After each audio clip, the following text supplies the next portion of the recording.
Journey to Sitara. A story by James Mahu.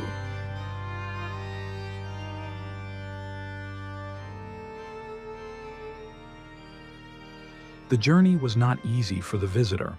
She was on the back of a camel, approximately 10 feet above the desert floor, and with each step her camel took, she nearly lost her balance, especially as they went up a sand dune. It was early evening. Her host consisted of 2 women and 1 man who were escorting her to a place where their revered teacher lived, an elderly woman like herself. They only traveled at night to stay comfortable. The desert would cool down between 2 a.m. and 6 a.m. to a chilly temperature if there was no wind, and a surprisingly bone-chilling cold if there was wind. Between 8 a.m. and 8 p.m., it was not a good time to travel in the desert, not even for camels, let alone humans. It was only during the transition times that the temperatures were comfortable. The times between 9 p.m. and midnight were their favorite times to travel, at least when the sky was clear of clouds. One could see remarkably well at night if the stars were out, especially if the moon was at least half full, and stars were navigational signs in the eyes of desert nomads. The man stopped his camel and raised his arm at a 90-degree angle. Do you hear that? The other 2 camels stopped and listened. There was a distant moaning, as if an animal was in pain. What do you think it is? One of the women asked. It's a mountain lion. He offered. Or possibly a goat. It would have to be a very large goat, she said, in a lowered voice. There was a subtle chuckle hidden underneath her words. I'm guessing it's right over that dune. He pointed to his left. His camel knelt down and the man got off. He grabbed his rifle and started off to the crest of the sand dune he had just pointed to. I'll go have a look. The sky remained a beautiful violet blue. The galaxies of stars were already pressing their faces to Earth. I would like to go too, the visitor said. It could be dangerous, her host replied. Stay with us. Let's see what he finds first. If it's a mountain lion, let's not give it options for attack. It won't attack camels. We're safe. The visitor shuffled off the side of the camel with grace, landing almost silently in the soft sand. I'm more curious than I am compliant. My apologies. The visitor walked off in the direction of the man. At this point, the other 2 women dismounted from their camels and followed the visitor. Wait for us. The visitor slowed her pace but continued forward in the direction of the man. The moaning became noticeably louder, unnerving them more as they neared the crest of the sand dune. It was a mournful sound, and in the expanse of a desert with the infinite overhead, its mournfulness was amplified. The man, when he reached the crest, signaled back to the women to approach. As they did, he pointed to a place at the lowest point between 2 sand dunes, a rock outcropping on one side where the dunes converged. There, on a hollowed-out spot near the highest point of the outcropping was a mountain lion. It must be injured, the man said. Seems like it's in a lot of pain. It's suffering from here. She pointed to her heart. Not pain of the body. Well, whatever it is, we should make a wide berth around this place. If that lion is suffering from malnutrition, it might see us as supper. Better to get back on our camels. As they turned around, they noticed the visitor was no longer with them. Where'd she go? One of the women asked. She's there, the man said, pointing to the visitor walking in the direction of the lion. It's not safe, the man half yelled and whispered. If you want to stay alive, come back now. I'm really not good with this rifle. Especially at night, at this angle, with a running, hungry mountain lion. The visitor turned her head but continued walking. I'm more interested in learning than I am in walking away, and that, she pointed to the lion, is my next lesson. As the visitor got closer to the mountain lion, she raised her arms out from her sides and her hands opened to show their emptiness. The mountain lion repositioned itself, facing the visitor as she approached. The mournful sounds quieted to silence. The visitor came to a stop and sat down on the sand. Looking up at the lion, she spoke to it, addressing it as one would a friend. Why are you moaning? I want attention, I suppose. The lion said. For what purpose? The visitor asked. I'm bored, I suppose. And why are you bored? Because my mate is gone. And why is that? He left me, and I don't know if he was killed or injured or lost, or simply found a new mate. I don't know which of these it is, and it makes me miserable. And so I moan. For how long has your mate been missing? I don't know, a long time. Do you feel you have completed your grief? No, how can I? I have no definitive answer to my mate's disposition. Some things you have to leave in the mystery. Why? We are all things, as much as we are one identity. In your case, a mountain lion in the desert. A hungry, lonely mountain lion. The lioness interjected. The visitor smiled, remaining silent. I'm aware that I am more than a mountain lion. I know I am a part of nature. Then you see how nature adapts and moves on. The visitor said. Yes. Then you have learned the lesson of grief. Why not try a new lesson? The lioness sighed and then chortled her breath. A new lesson. I am not a child. You are no different than me. You are not a child, adult, lioness, woman. You are not these things, and you know it. And I know it. So it is time to move on, to allow yourself to move through new experiences and expressions.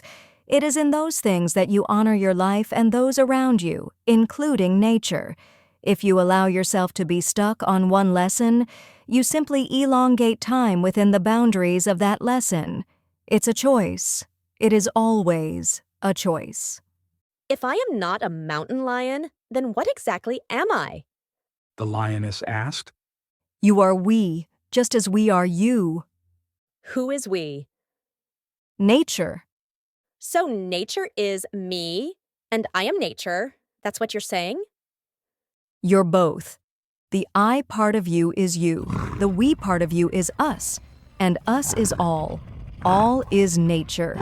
Nature is held within the unknowable, which is the only name that rightly defines it. But still, even if I agree with you, I am a lion without a mate, and the knowledge of what you just said, it doesn't change that reality, nor my mood. The visitor started to say something and then stopped and put up her index finger. It isn't whether it changes your reality, it's whether you decide to change your reality. It's always your choice. All I'm doing is to remind you of that. Sometimes it's easier to move on if you look at life as learning for one and all, and not some bitter fate or punishing loss meted out to you and you alone. Why? What difference does it make?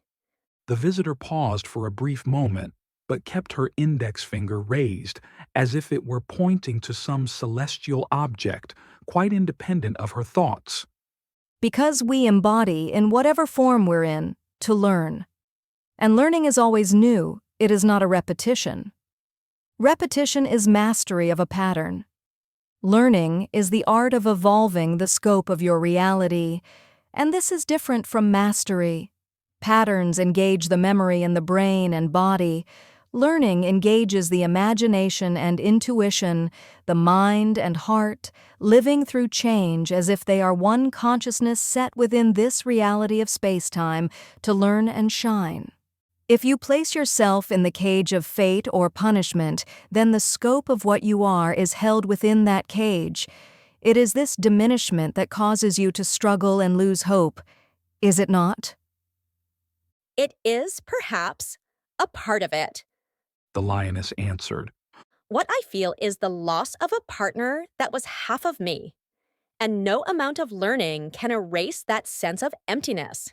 that hollowed-out space I feel inside me. Then don't erase it. Honor it by moving on to the next lessons. You are here as you are, and nature is in front of you as it is, and you can either turn away from it, in the memory of loss for you, or embrace it in the learning of evolution for the one, many, and all consciousness. You cannot do both simultaneously. If you embrace it, it will embrace you. How? It will lead you to the next lesson. It will slowly fill that empty space, new experience by new experience. And what if I don't want the next lesson? Then you turn away. My choice. Yes. The visitor nodded. You either live in the cage you have created, or you move on to the next lesson. The newness that awaits you is there to fill that emptiness. All it needs is space-time and our willingness to step forward, out of that emptiness and embrace nature for all that it is, allowing its magic and mathematical precision to avail itself in our life. To basically give it permission? The lioness said. Maybe not permission, but rather partnership. How can I be a partner to something that is all?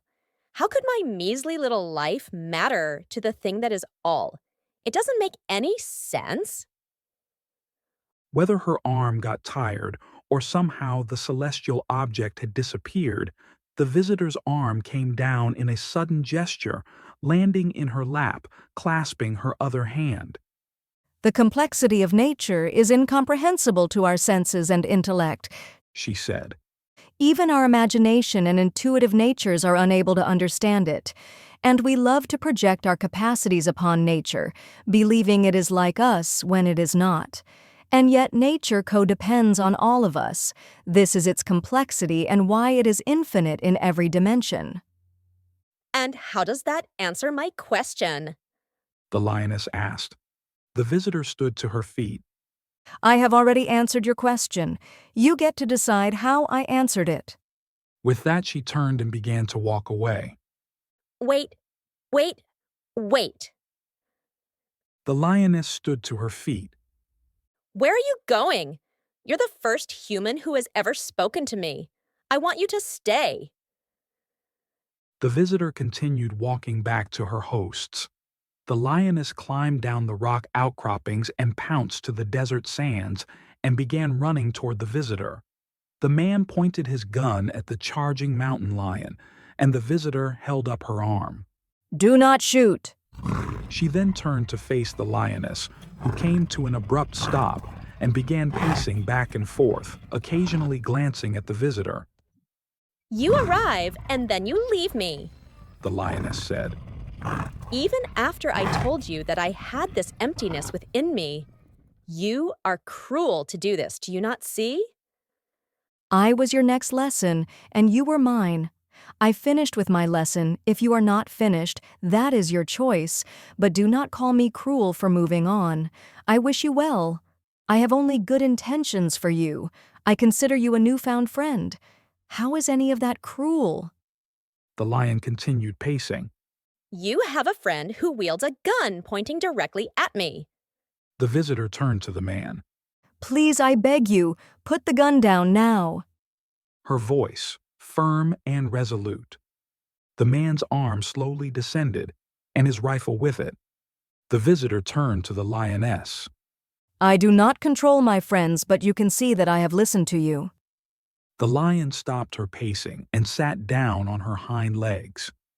Do you really want to know what is gnawing at me? The thing that is pointing the finger of judgment upon me with every breath I take. What? The visitor asked. That I had told my mate nothing of how I really felt. The visitor stayed quiet and sat down, facing the lion. I told him that I love him. I told him that he was the center of life. I told him that he was my dearest friend, but I never told him how I really felt. That I felt afraid of the emptiness that would result from his loss. That death and its process, either his or mine, had filled my life so vividly that I feared only that. It had become the sum of my fears, and when it actually happened, only then had I realized that I had not told him this. Perhaps you attach too much significance to words. the visitor said quietly. Words? He knows how you feel. The visitor said. He feels it too. All life does in space-time because space-time divides what we are, and we know this instinctually. Space-time puts us into small pieces and we wander about as a piece and not the whole. And that piece, it appears to be temporal. Perhaps it's not something we notice as a child, but at some point in our life, we realize our mortality, and from that point forward, it only grows. In any relationship that we find comfort in, we know space-time will ultimately intercede and force that relationship to end. Ending is our fear. All I'm saying to you is that the ending can either be the cage that holds you or the launching pad to new wonders. The lion looked at the visitor for the first time, eye to eye. You may be right. I will think about it, and then feel out what is useful to me. The visitor stood up. We must go now. It was a pleasure to get to know you. Perhaps we will meet again later in our journeys. The lion stood up as well. Where are you going? Perhaps I could follow. The visitor turned to her hosts, who looked in awe of how she was so calm amid a beast that could kill her within seconds. Where we are going, you will be hunted. I am hunted here, too. You eat the food we raise to feed ourselves. We see you as a competitor, not an important part of nature. I understand, but it is how we survive. It is a hard world we live in, and we have to be enterprising and clever, or we perish. The visitor turned to her hosts. Bring some of our food, we can share it. One of the women ran to the camels and collected some food. You will share your food with me? The lioness asked. We have enough. Thank you. Do you also have water? And bring some water, please. The visitor shouted. I was not expecting this. The lion mumbled absent-mindedly. Do you see how the wonders came to you? The massive, tan-colored head tilted in introspection. I was moaning, alone in the desert, and you found me? Only because you were moaning. You were expressing your grief. And we found you, and I came forward because I do not fear you, nor do I fear your grief. And this is because I see you as a part of me, so I can be open to you, serve you, empathize with you. This is how nature connects itself to itself. And if we see it this way, we can find moments of harmony, wonder, awe, meaning, and a sense of how life evolves for one, many, and all. How this evolutionary tale is spun for everyone to experience in their own way. The woman came with food, handing it to the visitor who took it, setting it down on the ground atop a tablecloth. She then poured a bowl of water. The lion began to pace as the visitor prepared a micro-feast for the mountain lion. Let me come with you, The lioness said. and I will bear the responsibility of minding my safety among your people. No. The visitor said in a sharp tone. Why? I do not want to see your death, especially to be the cause of it. The visitor stepped back with a simple announcement. It's ready for you. The lioness stepped forward cautiously, but also with great anticipation of food and water. The smell and sight of food had already stirred her senses. She quickly devoured it and lapped the water to emptiness. Thank you. The lion said as she walked away in the direction of her lair. Thank you. The visitor replied, bowing slightly. The lion stopped and turned, facing the visitor who was left to pick up the tablecloth and empty wooden bowls. Your kindness will not be forgotten. The sound of your voice in my future will be greeted with kindness and respect. You're right. I need to find others of my kind and be with them in whatever way I can. I wish you good fortune. The lioness turned and continued to her lair, where she could rest and perhaps dream. The hosts had watched in amazement as the lioness strode through the sands to her rock-faced cliff and her hidden lair. Now, emboldened by her absence, they ran to the visitor. What was that? Are you an animal talker? One of the women asked. Sometimes I am. The visitor answered. And what did you talk about? The man asked, slightly out of breath. She was lonely and hungry, one of the worst combinations of life, and so, like anyone in that circumstance, she was moaning about her very existence. And did you solve both her loneliness and hunger, or just her hunger? The woman asked. She solved it. The visitor replied. I just reminded her. The visitor looked at each of her three hosts. Shall we go? They nodded, still stunned by what they had witnessed. As they walked over the crest of the sand dune, the camels stood to their feet and snorted their recognition that a new journey was about to begin. Once they were settled on top of their camels, they wandered deeper into the desert. The women turned to face the visitor as if to confirm she was still with them. The visitor seemed like such a strange mix of an invisible presence within a physical body, like a friendly, powerful ghost suddenly appeared before them. How did she solve her sense of loneliness? The visitor looked out at the expanse of an endless desert beneath the black blanket of starlight sequins. There is no solution to loneliness. We are separate beings, therefore we will all be lonely. No one is entirely free of this sense. It is who we are, and to hate it is akin to hating oneself. Then love it? How?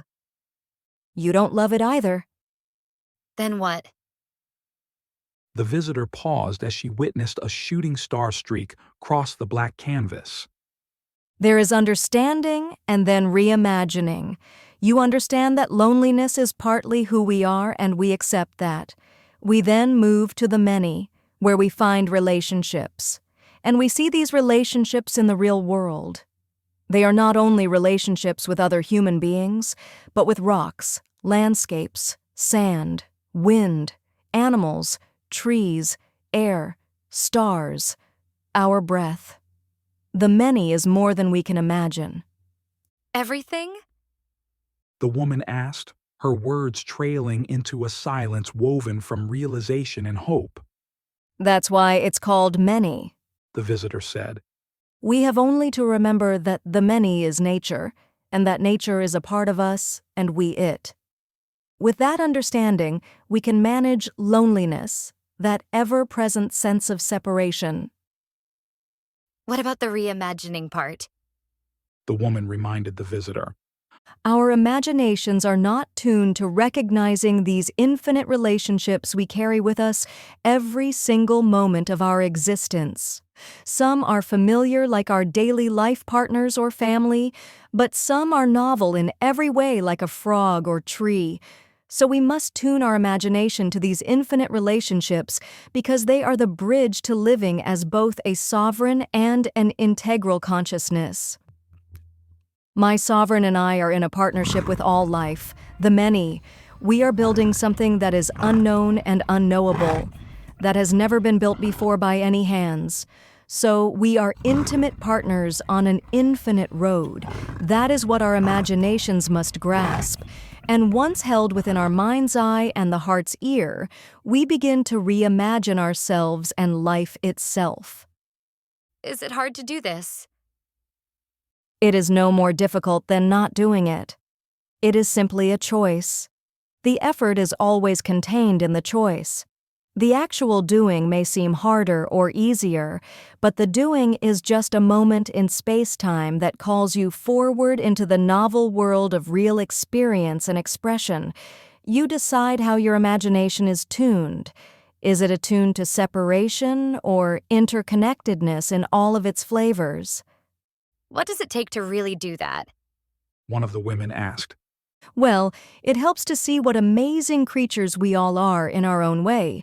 That is a good place to start, and then to see that our difference is the mesh point of our wholeness. And then you simply choose this perspective over the perspective that we are separate, machine-like bodies and brains that move through space-time purposelessly or under the control of a superior intelligence. We are not a mound of atoms and molecules, cells and neurons, bones and tendons, muscle and energy that is held within the skin we recognize as ourselves. These things are born into space-time and ultimately perish into space-time. They are temporal windows of a single lifetime. They open and close. But the home they are a part of, that is the sovereign. That home is infinite in scale. Yet our one window rivets us to the outside world of a single space-time. She paused. If we turn around and look inside the home of which we truly are, if we set our partnership on the mind and heart, if we unsheath our imagination and intuition, if we relearn how to learn, we can do it. We can turn around and see our home, where we live when we always are. And once this is seen, we can bring our sovereign to any window, and we can see through that window of our infinite home. When the visitor finished her words, they met the deep silence of the oceans of sand beneath them and the stars above them. The four travelers rode in silence for a very long time until they could see a pale light peeking over a sand dune. That's where Sitara lives, The man said, excitement filling his words. And then, under his breath, he spoke as quietly as he knew how. This should be interesting.